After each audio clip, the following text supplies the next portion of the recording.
Bom dia, queridos. Vamos lá, quase 9h15, já dá para a gente começar. Vamos orar antes de começar a aula.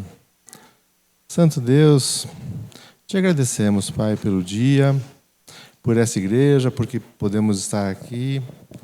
Senhor Deus, que o Senhor esteja cuidando de cada um que se dispôs hoje a acordar cedo, a querer aprender mais da Tua Palavra, que o Senhor, que o Teu Santo Espírito esteja nos ensinando, que a gente tenha corações dispostos a aprender e dispostos a aplicar aquilo que o Senhor deseja.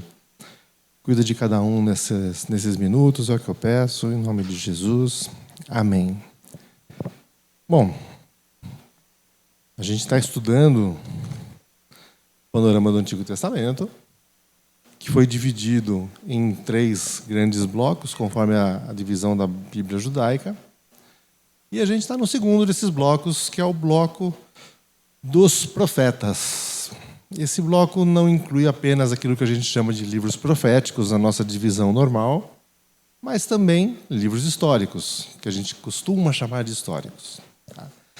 A gente já passou pela maioria desses livros históricos, alguns, na verdade, vão ser estudados na terceira porção da Bíblia hebraica, como, por exemplo, o livro de Ruth.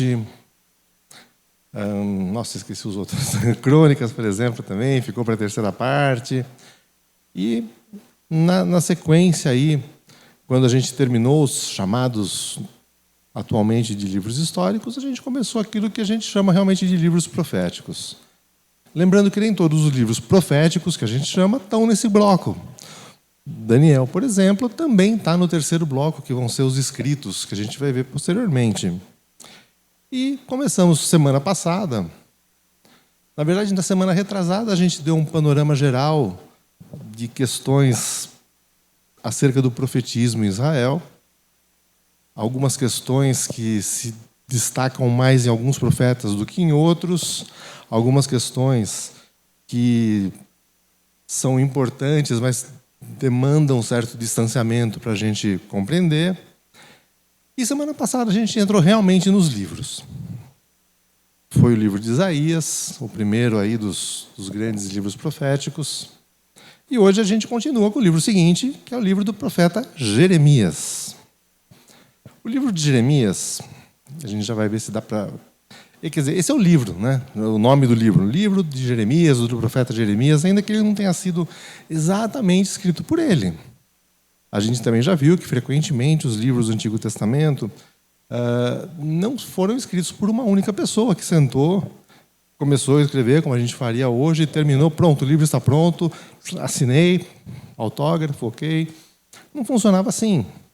Era material coligido, colecionado por outras pessoas e que sofria, inclusive, um processo de edição posteriormente. Aquilo que está no livro de Jeremias são vários tipos de texto, oráculos proféticos, algumas sessões que são biográficas, outras que são até autobiográficas, porque a gente percebe que estão em primeira pessoa. Há mensagens dirigidas a reis de Judá, há mensagens dirigidas ao povo. E esses textos que foram compilados aí, eles se espalham ao longo de cerca de 40 anos, que é o tempo do ministério do profeta Jeremias. Provavelmente os oráculos mais antigos, provavelmente não, há um oráculo aí que é de um período mais anterior, aí do começo do ministério de Jeremias, mas a maior parte deles se relaciona aí a um período já um pouquinho posterior. Jeremias provavelmente era contemporâneo do rei Josias. O rei Josias morreu relativamente novo, depois de promover aí algumas alterações e reformas no culto de Israel. Ele retomou, houve um certo, vamos chamar, um reavivamento do culto a Deus durante o reinado de Josias, só que ele morreu novo e deixou aí sucessores, alguns de seus filhos, parentes, que não foram fiéis como ele. E é nesse período que Jeremias vai exercer aí a maior parte do seu ministério. O livro trata de vários assuntos conexos: a infidelidade do povo, o juízo que Deus promete, a restauração no futuro. Não há uma ordem muito cronológica para isso. Em alguns pedaços do livro, sim, a gente observa certa cronologia, mas em outras sessões já não é essa mais a ordem. E algo que caracteriza bastante aí o livro de Jeremias, se você vem na leitura ali dos livros do Antigo Testamento, você começa lá, proféticos por Isaías, a hora que você vira a página e chega em Jeremias, você observa um teor assim extremamente, eu diria pessoal, mas um teor assim de grande emotividade, uma linguagem carregada, uma linguagem forte às vezes. A gente vê um profeta que, na nossa linguagem de hoje, quase que se rasga diante de Deus às vezes, lembra a linguagem do Salmo, só que ainda de forma mais aguda, mais forte, mais pessoal. E a gente vê também uma certa até crueza em alguns relatos, em alguns oráculos de Jeremias. Às vezes ele traz a palavra de Deus de uma forma dura, assim, que dói até os nossos ouvidos contemporâneos. Eu separei, por exemplo, aqui, logo no comecinho do livro, em Jeremias 2, versículos de 20 a 25. Olha só o nível, o tom da linguagem de Jeremias. Há muito tempo eu quebrei o seu jugo e despedacei as correias que aprendiam, mas você disse, eu não te servirei. Ao contrário, em todo monte elevado e debaixo de toda árvore verdejante, você se deitava como uma prostituta. É um oráculo sobre a infidelidade de Israel em relação à aliança com Deus. Eu a plantei como uma videira seleta, de sementes da melhor qualidade. Como então, contra mim, você se tornou uma videira degenerada e selvagem? Mesmo que você se lave com soda e com muito sabão, e a mancha da sua iniquidade permanecerá diante de mim, declara o soberano Senhor. Como você pode dizer, eu não me contaminei nem corri atrás dos Baalins? Reveja o seu procedimento no vale e considere o que você tem feito. Como uma camela jovem e arisca que corre para todos os lados, como uma jumenta selvagem habituada ao deserto, que no seu desejo fareja o vento, quem a pode controlar quando está no cio? Os machos que a procuram não precisam se cansar, porque logo encontrarão a que está no meio do cio. Não deixe que os seus pés se esfolem, nem que a sua garganta fique seca. Você, porém, disse, não adianta, eu amo os deuses estrangeiros e continuarei a ir atrás deles. Gente, essa é a linguagem que a gente encontra no livro de Jeremias. Uma linguagem dura, crua, emotiva, emocionada.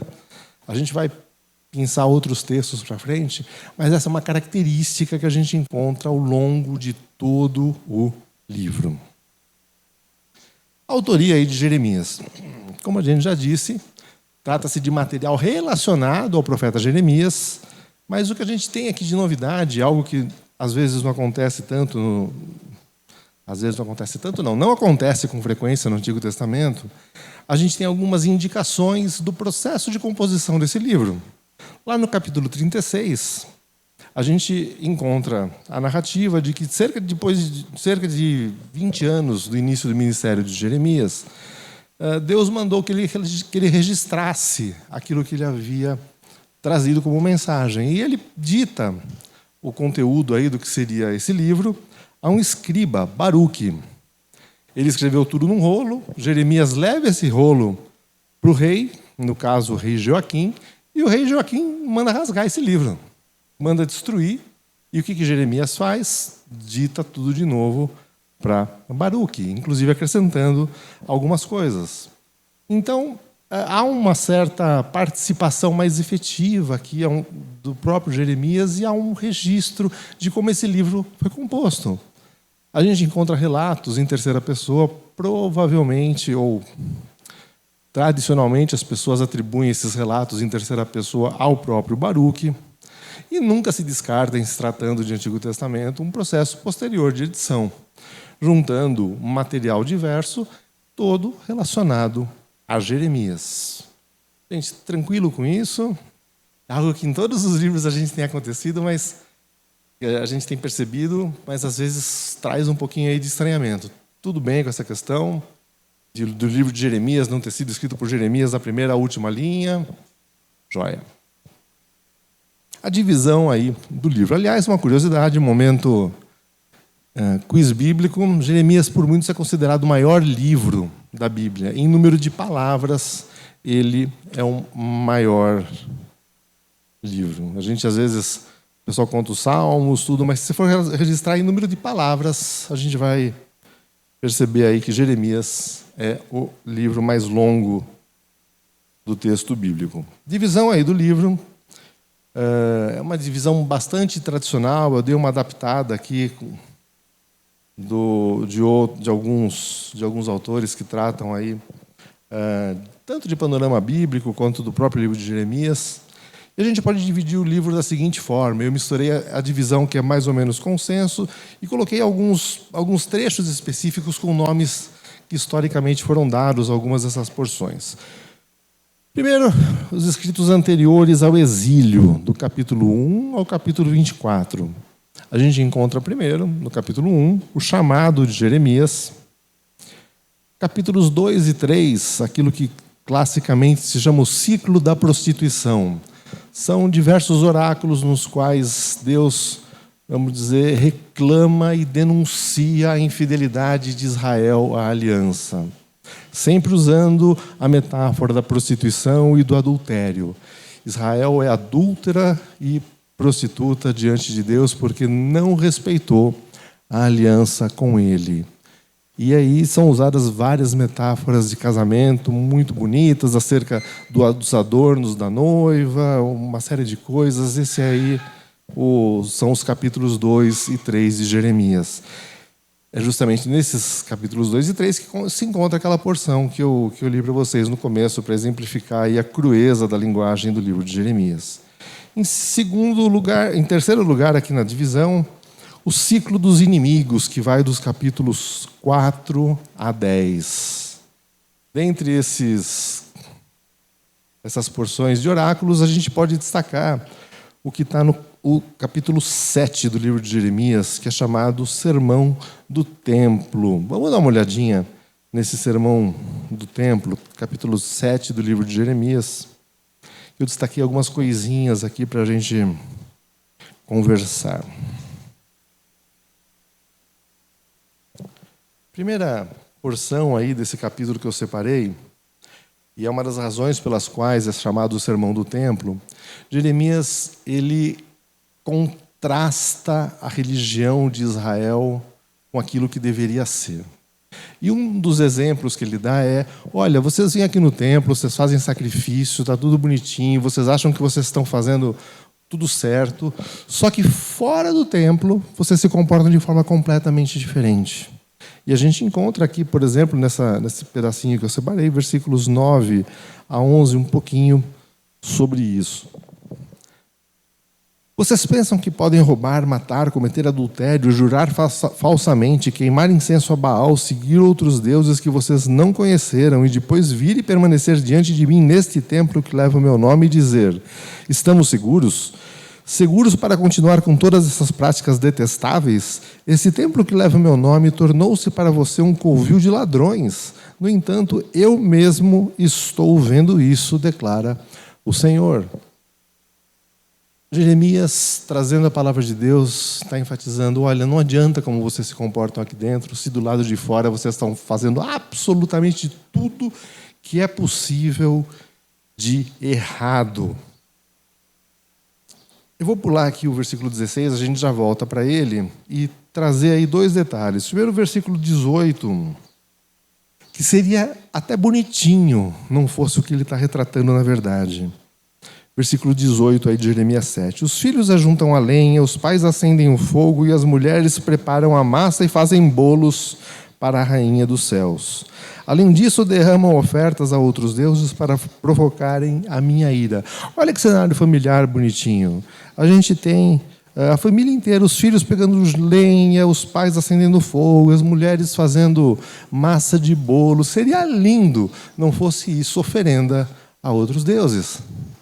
O que tem aqui de peculiar? Gente, até as crianças estão sendo ensinadas a se contaminarem com outros deuses. É um povo que vai ao templo, mas no dia a dia está fazendo absolutamente tudo de errado. Até um cenário ali que seria bucólico, familiar, algo bacana, a família inteira junto, fazendo bolo. Na verdade, se destina à prostituição de Israel com outros deuses. Versículo 31, olha só a que ponto chegou a afronta a Deus. Construíram santuários locais de Tofete no vale de Ben-Hinom para queimarem sacrifícios os seus filhos e as suas filhas, coisa que nunca ordenei e que jamais me veio à mente. Gente, o que os israelitas estão fazendo? O que o povo de Judá está fazendo aqui? Sacrificando crianças a deuses. Desde quando isso faz parte da, vamos chamar, da religião aí instituída por Moisés? Onde que isso está na lei? Mas, a despeito de tudo isso, era exatamente o que eles estavam fazendo. Chega a um ponto a infidelidade de Israel, que olha só o que Deus fala para Jeremias. Versículo 16, aquele que eu pulei aqui. Quanto a você, Jeremias, não ore por esse povo, nem faça súplicas ou pedidos em favor dele, nem interceda por ele a mim, pois não o ouvirei. Deus está proibindo Jeremias de interceder por esse povo. Olha, não adianta, nem perca seu tempo, eu não vou te ouvir. Para de interceder por eles, que não tem jeito. Num nível desse de maldade, de corrupção, de infidelidade à aliança, Deus traz uma palavra que a gente dificilmente vai encontrar paralelo na Bíblia. Nem interceda por eles, não merecem a sua intercessão. Para, não vou te ouvir. E esse aí é o chamado ciclo dos inimigos.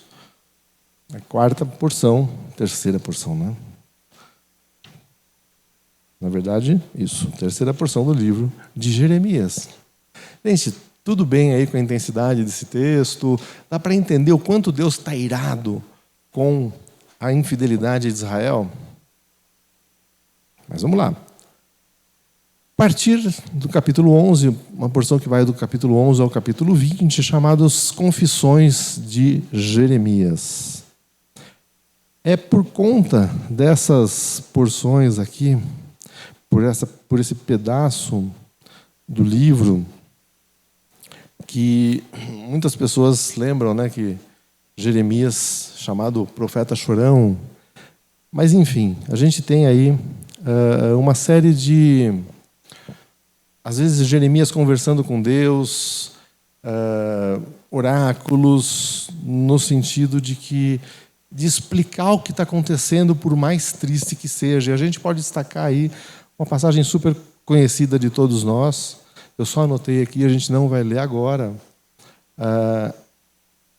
Deus sendo apresentado como oleiro, aquele que pode destruir e refazer as coisas. Está lá em Jeremias, capítulo 18, versículos 1 a 12. Finalmente, a última parte aí do... Não a última parte, né? Mas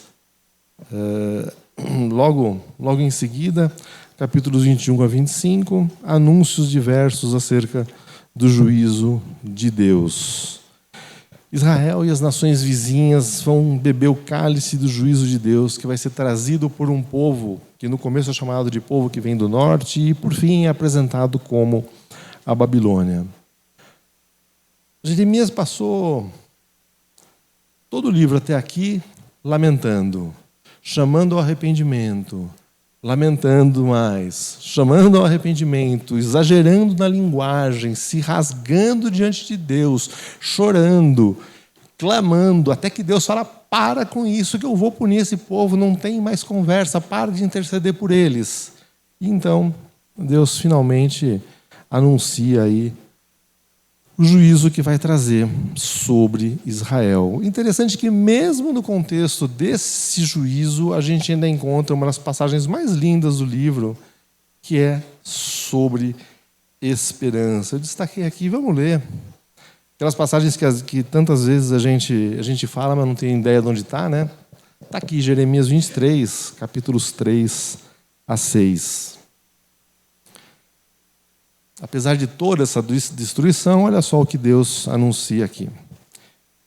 Jeremias 23, a partir do versículo 3. Eu mesmo reunirei os remanescentes do meu rebanho de todas as terras para onde os expulsei e os trarei de volta à sua pastagem, a fim de que cresçam e se multipliquem. Estabelecerei sobre eles pastores que cuidarão deles e não terão medo ou pavor, e nenhum deles faltará, declara o Senhor.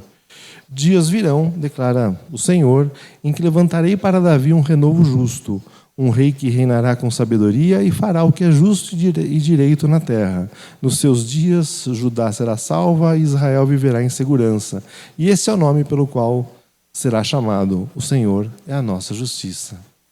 Gente, vocês lembram que lá na primeira aula sobre o profetismo, na verdade, já nas aulas sobre os livros históricos, a gente já comentou que nunca o castigo é um fim em si mesmo. Deus traz o juízo, mas não é apenas para deixar correta a balança de certo e justo, uma balança transcendente de justiça aí no universo. Não é esse o propósito de Deus. Ele está fazendo isso, sim, ele está corrigindo injustiças, mas, acima de tudo, ele está chamando o povo ao arrependimento. Há um objetivo nisso. Esses juízos não são mera realização de justiça, mas são um chamado do povo a se arrepender e a voltar a conviver com ele. Então, mesmo no meio do anúncio de calamidade, de coisa que vai acontecer errada, vocês vão ser levados embora, vocês vão ser escravizados, vocês vão ficar 70 anos fora da terra de vocês, isso aqui vai virar terra arrasada. Mesmo no meio disso, Deus ainda fala: olha, mas o meu remanescente eu vou trazer, eu vou juntar e vou restabelecer o reinado da casa de Davi. Ainda há esperança para frente.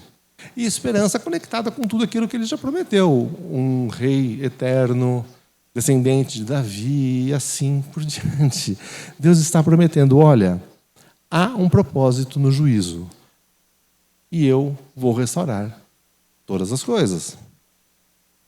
Ok, uma promessa messiânica aqui no meio do caos do anúncio de juízo sobre Israel. Certo? Joia. Vamos caminhando um pouquinho aí pelo livro. A mensagem de Jeremias é rejeitada, a gente tem trechos de confronto com falsos profetas, capítulos 26 a 29, especialmente no capítulo 28, a gente tem um falso profeta específico aí, chamado pelo nome, profeta Ananias, que morre no final aí desse capítulo. A questão aqui é basicamente a seguinte: olha, há pessoas que estão prometendo paz e segurança para vocês que elas não podem prometer. Esses são os falsos profetas, aduladores de reis, assim por diante, como a gente já viu em outras. A gente viu na aula sobre o profetismo, isso era muito comum acontecer, profetas e profecias apenas para reafirmar e confirmar aquilo que o rei estava exercendo sobre o povo. E Jeremias chega rasgando e falando: não é nada disso, não é nada disso que vai acontecer. Quem está anunciando isso é falso profeta. E, enfim, aí no final do livro, do capítulo 28 de Jeremias, esse Ananias morre. Mensagens para o futuro, o chamado Livro da Consolação também, nome clássico aí para essa porção do livro de Jeremias, que vai de 30 a 33. A gente volta a esse pedacinho daqui a pouco, porque é muito importante no livro de Jeremias. O destaque é que a lei seria escrita no coração das pessoas, mas a gente já volta para tratar melhor dessa passagem.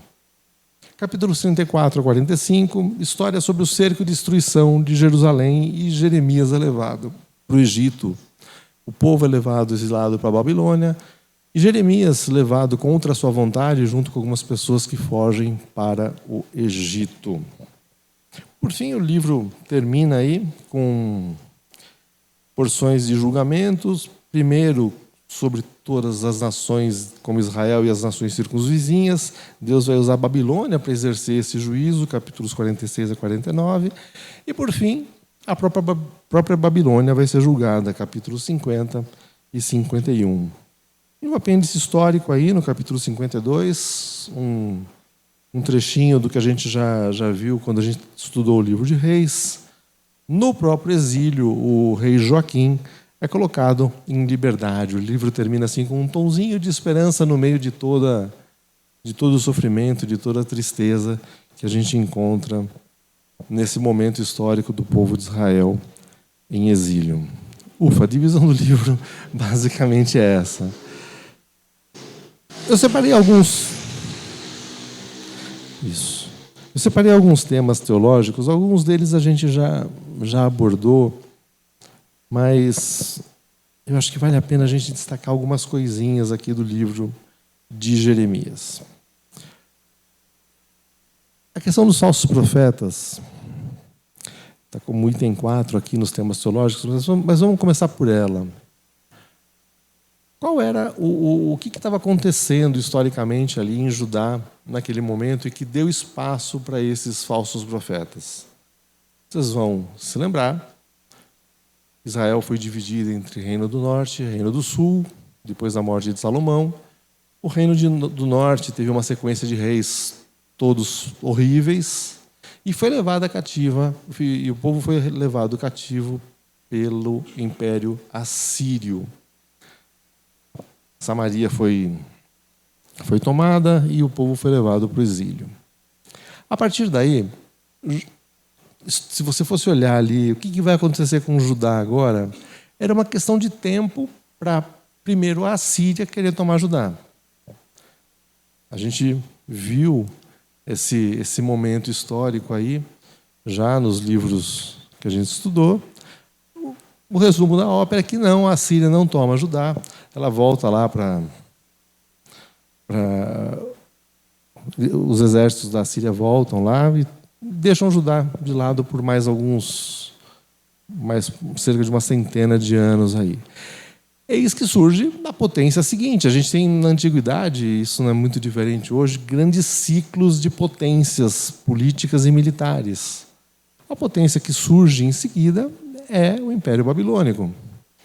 E o Império Babilônico está sempre ali margeando o reino de Judá. Existe um confronto da Babilônia com o Egito.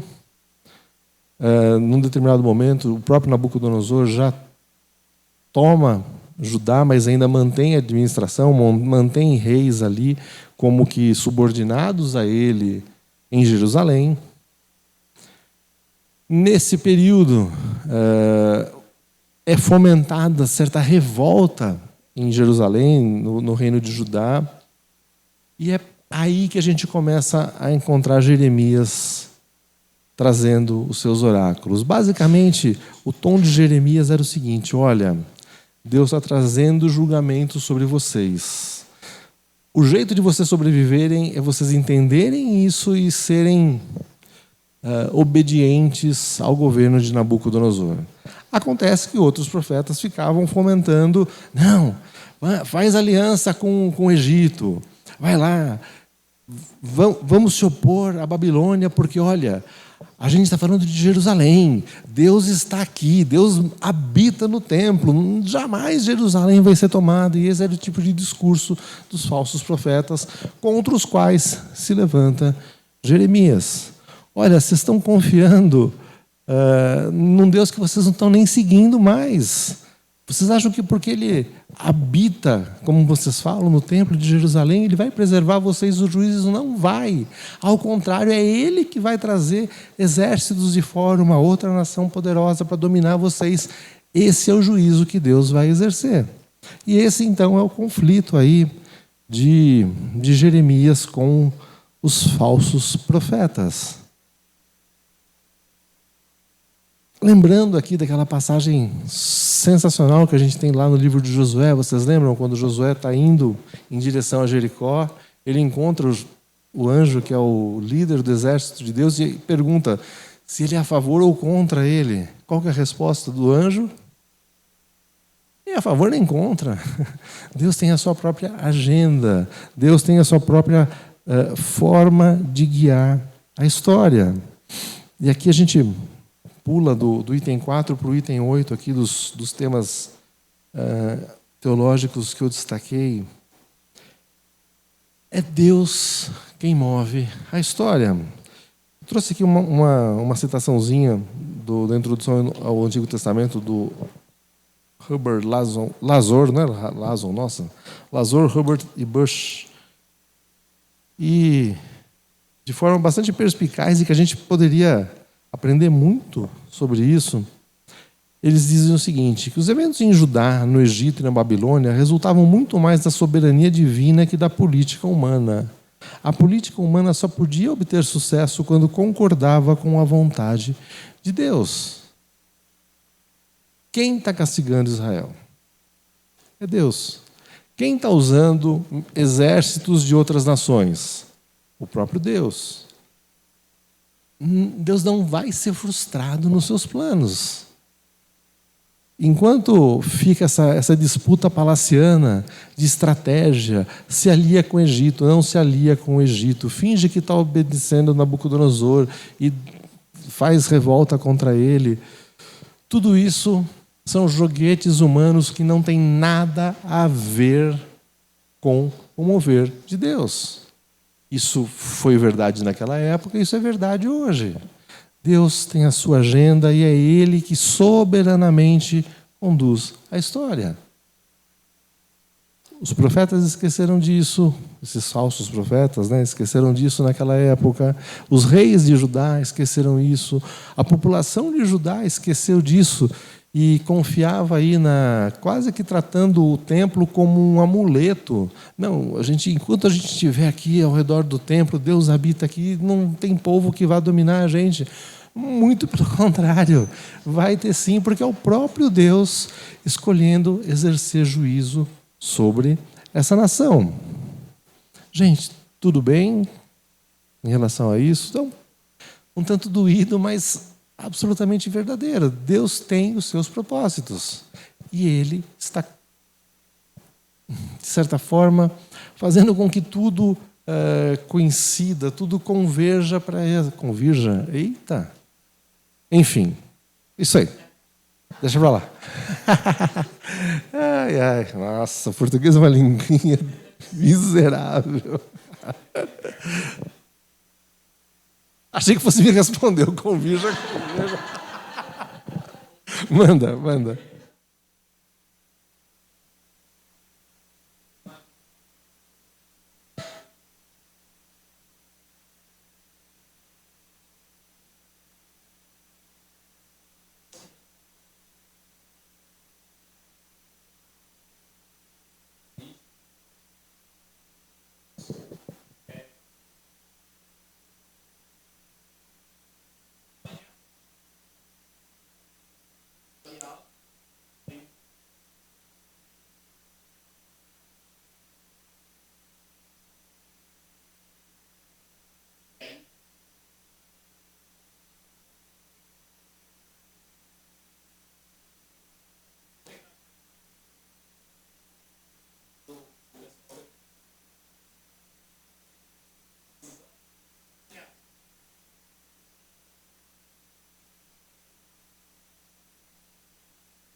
Sim?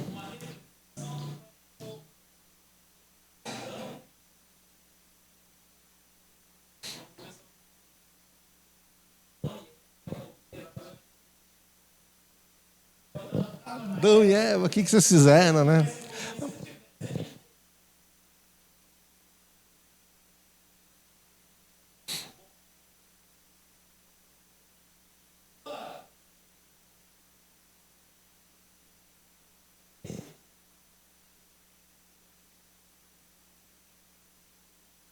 Sim.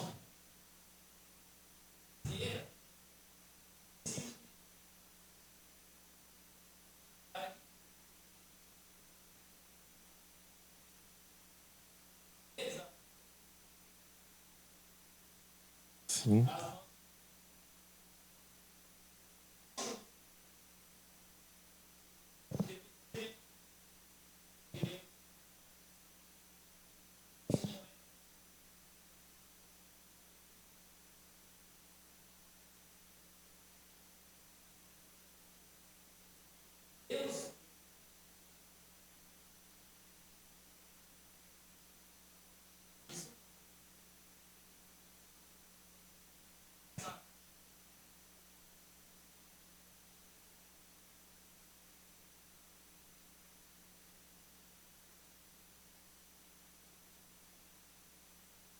E aí, e aí limpa tudo.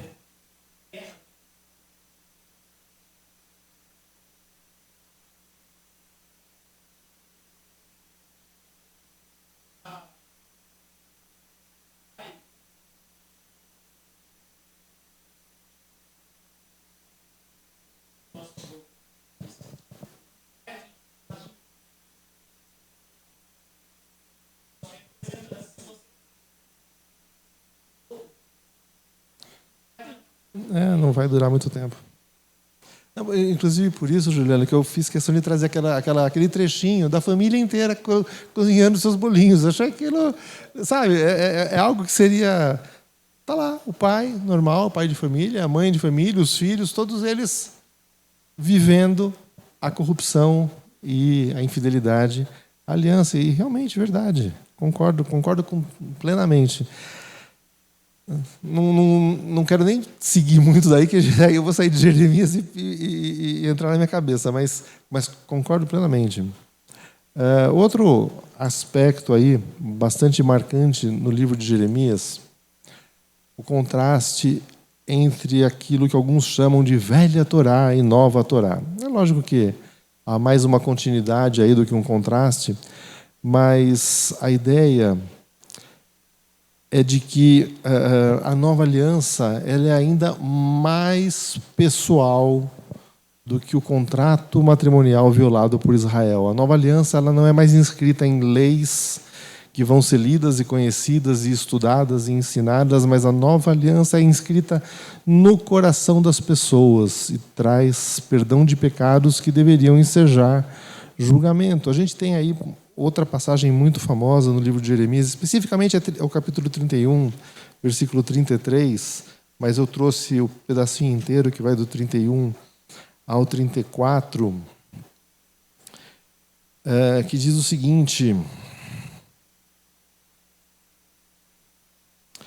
estão chegando os dias, declara o Senhor, em que farei uma nova aliança com a comunidade de Israel e com a comunidade de Judá. Não será como a aliança que fiz com seus antepassados, quando os tomei pela mão para tirá-los da terra do Egito, porque quebraram a minha aliança, apesar de eu ser o marido deles, declara o Senhor. Esta é a aliança que farei com o povo de Israel depois daqueles dias, declara o Senhor. Porei a minha lei no íntimo deles e a escreverei no seu coração. Serei o Deus deles e eles serão o meu povo. Ninguém mais ensinará ao seu próximo, nem dirá ao seu irmão: conheço o Senhor, porque todos eles me conhecerão, desde o menor até o maior, declara o Senhor. Porque eu lhes perdoarei a maldade e nunca mais me lembrarei dos seus pecados. É um pouquinho longo, mas a ideia aí de uma nova Torá que vai ser inscrita e escrita no coração das pessoas.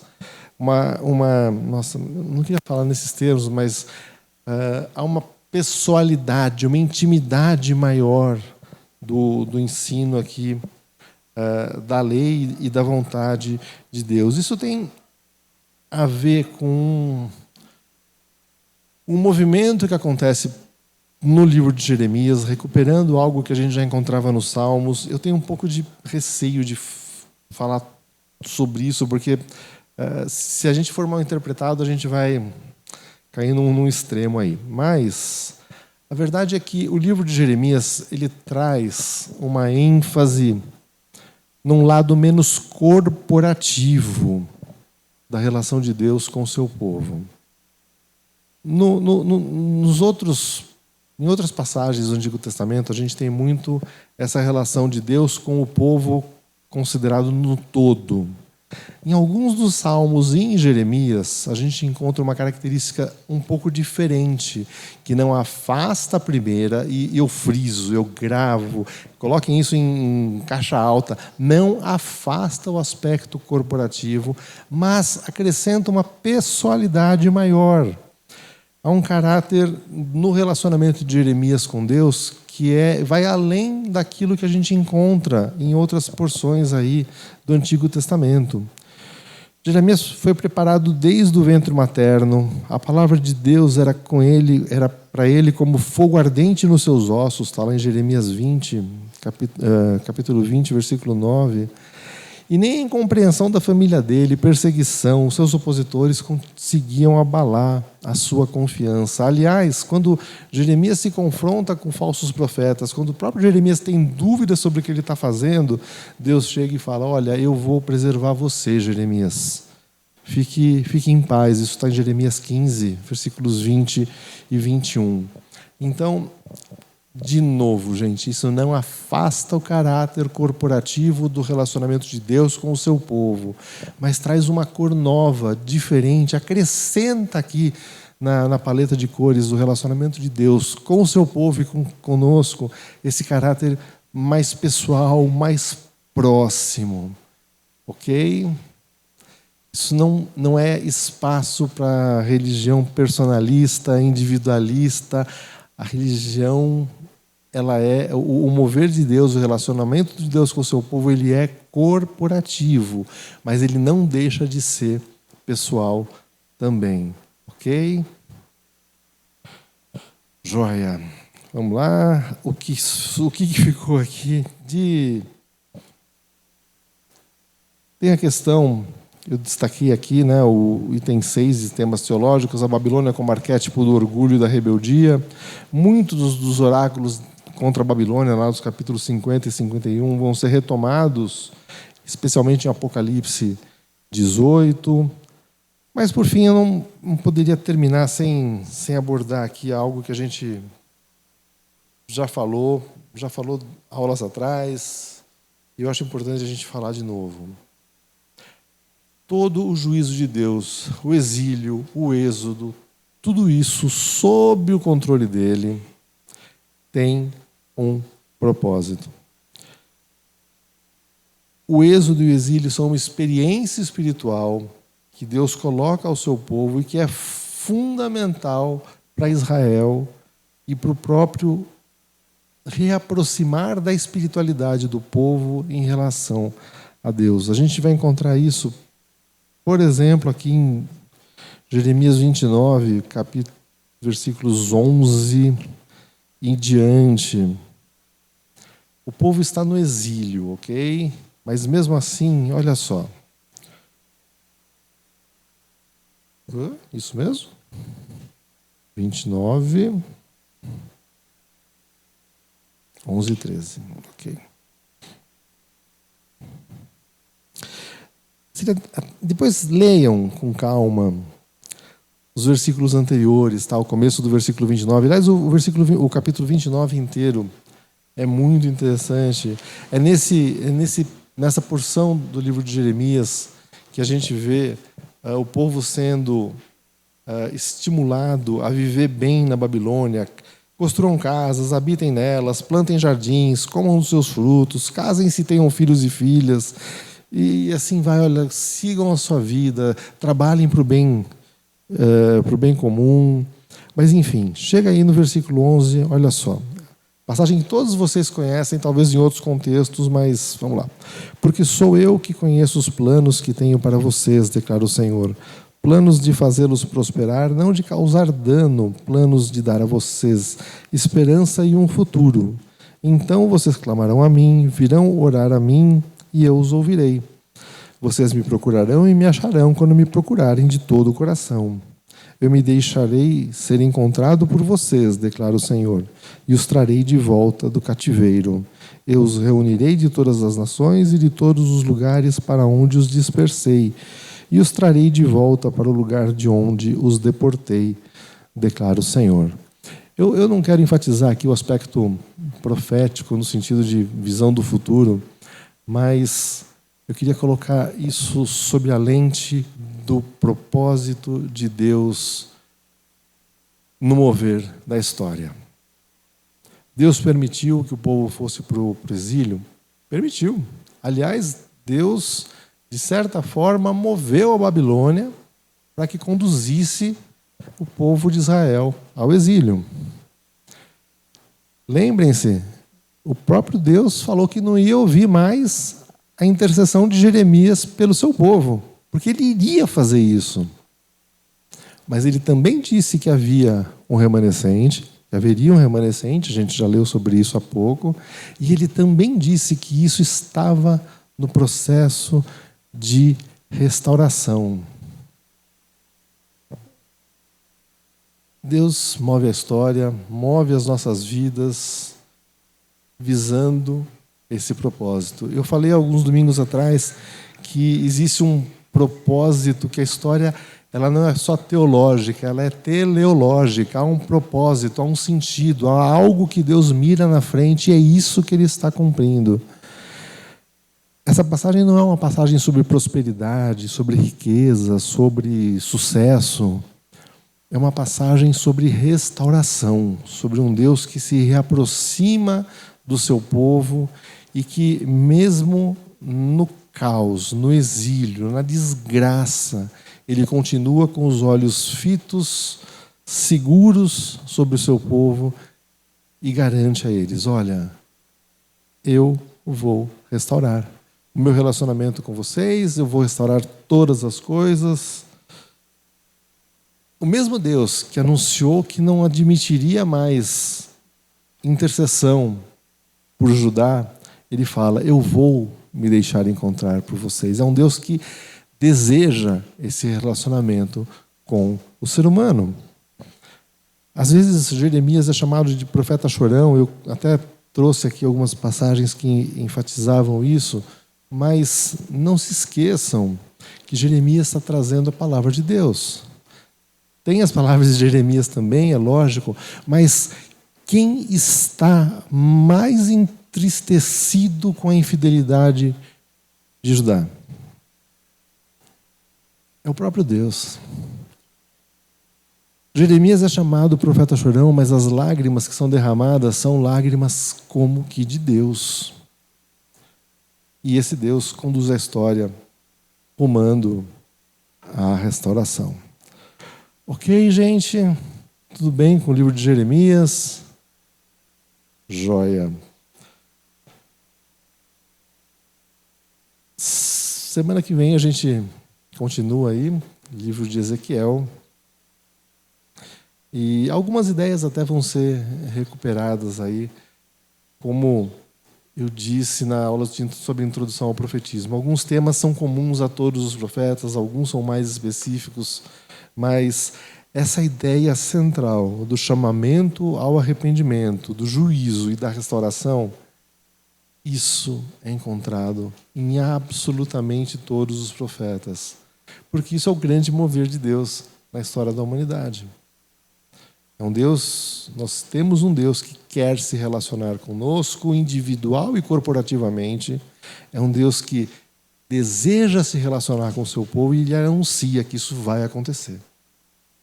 E que nada vai frustrar os planos dele. Ok, gente? Tudo bem? Vamos orar e a gente encerra em seguida. Deus amado, maravilhoso, Pai, é tremendamente constrangedor a gente ver essas palavras duras dirigidas ao teu povo no passado e saber que, palavra por palavra, ela se aplica à atualidade, a nós. Senhor, que os nossos corações tenham realmente inscritos com profundidade, com seriedade a tua palavra, que a gente se arrependa dos nossos maus caminhos, que a gente entenda que somos potenciais pecadores de tudo que é possível de errado o ser humano fazer, Pai. Mas que, diante de Ti, por meio do Teu Filho Jesus, tudo isso foi vencido e o Senhor nos ama, o Senhor nos perdoou e nos perdoa. Cuida de cada um de nós, Senhor, que jamais sejamos entristecidos ao ponto de esquecer dessa realidade. Cultiva, sim, Pai, um povo ansioso por aprender de Ti e ansioso por ser transformado conforme a Tua vontade. É o que eu peço, Pai, em nome de Jesus. Amém.